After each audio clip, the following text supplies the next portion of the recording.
I'm talking with Kay Hymowitz. She's the William E. Simon Fellow at the Manhattan Institute. She has a great article in City Journal called The Plight of the Alpha Female.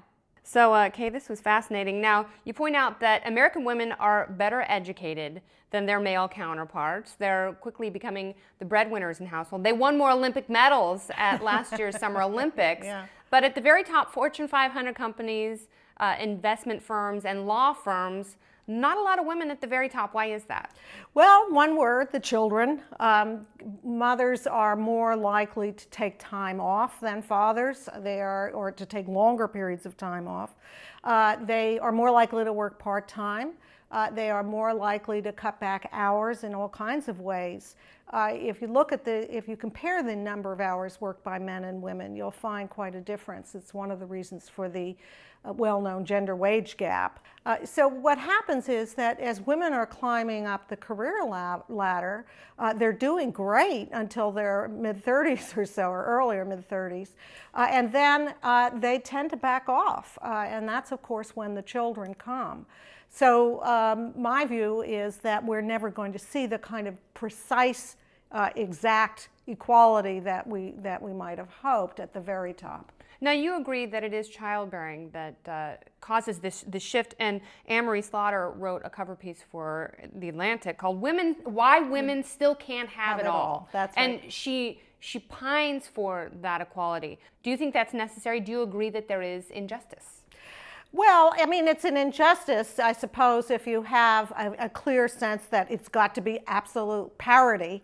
And I guess I don't believe that has to be. I think that, in fact, we're doing young women and men a disservice by having them expect that. One of the reasons that Anne-Marie Slaughter wrote that article, and one of the reasons she got such an enormous response to it, is that young women went, "Thank you for talking about this dilemma," because my generation of mothers were so determined to see their daughters reach this absolute parity. And a lot of young women are finding it's not possible, or that they're not happy. This is not to say there's no discrimination anywhere. There is. But my reading of the situation is that it's largely driven by a lack of female possibilities as they come through the pipeline. They more and more drop out, whether it's in business, whether it's in the legal world, and whether it's in the higher levels of government. You're damned if you do, and you're damned if you don't. Well, look, there's a tension between being an engaged parent and being an alpha. I mean, you know, is that an injustice? I think that's just life, you know, and we can't. It's a tension that I don't see how it can ever be fully resolved. There are things we can do to make it easier for not just women but men have a more active family life. We should be talking and are talking a lot about flex time. But there's always going to be somebody else who is working through all those years and producing through all those years and achieving through all those years where you and your husband or wife is taking time off. And there's nothing we can do about that in terms of creating, as I say, absolute parity. There is a counterintuitive aspect of this, where at some law firms where they don't have the most family-friendly flex time practices, women do achieve higher status. Why is that? Well, because there is no mommy track. So the women who go into those firms are the ones who are completely career-oriented. A lot of them don't have children, by the way. I mean, if you look at the statistics, the women who are at the top are more likely, not always, but more likely to be childless than the men at the top. So that tells you right there, there's a different kind of approach to life. And by the way, another piece of evidence for all of this is in Europe. So I looked at the data in Sweden and in France.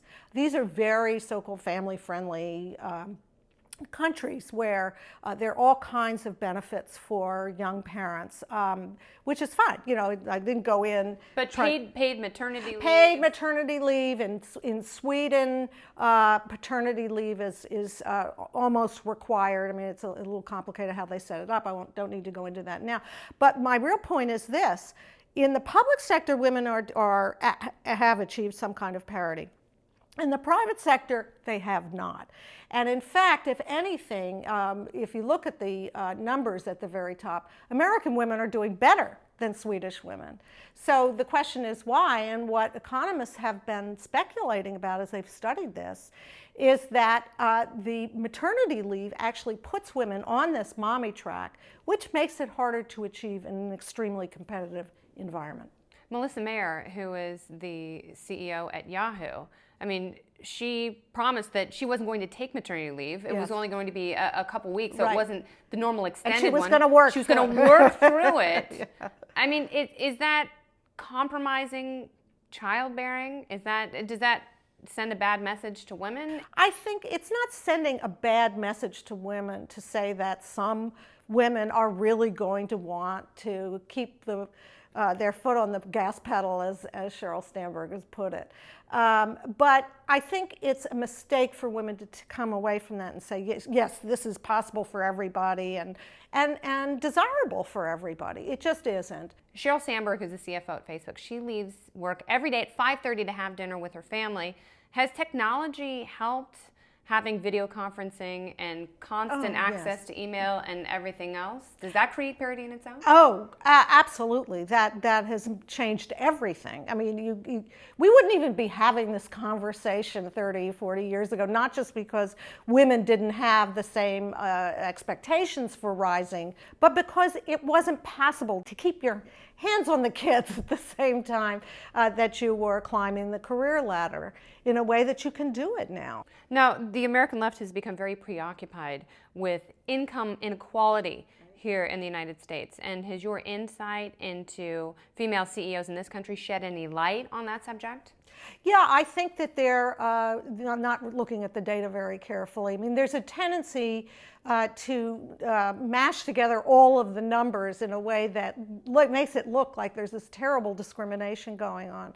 But in my own research, what I've found is that actually women are working fewer hours than men. When we say women are only making 77 cents on the dollar, let's say, which is the current number that's most often cited, that doesn't take into account that they are working fewer hours, that they're working in different occupations. So I'll just give you an example in the medical world.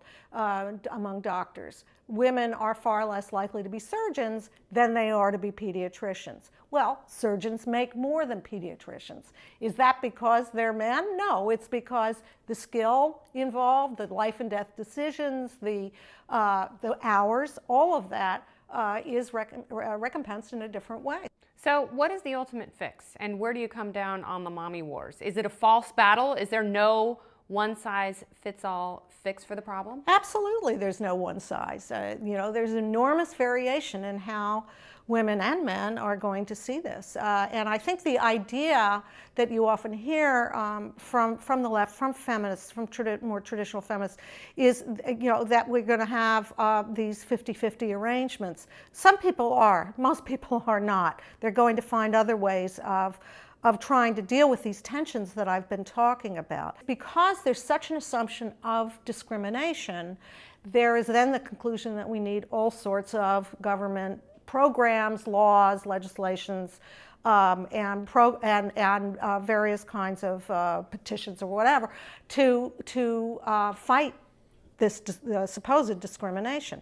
My reading of it is that discrimination plays a role, but not a very large one. Thank you very much, Kay.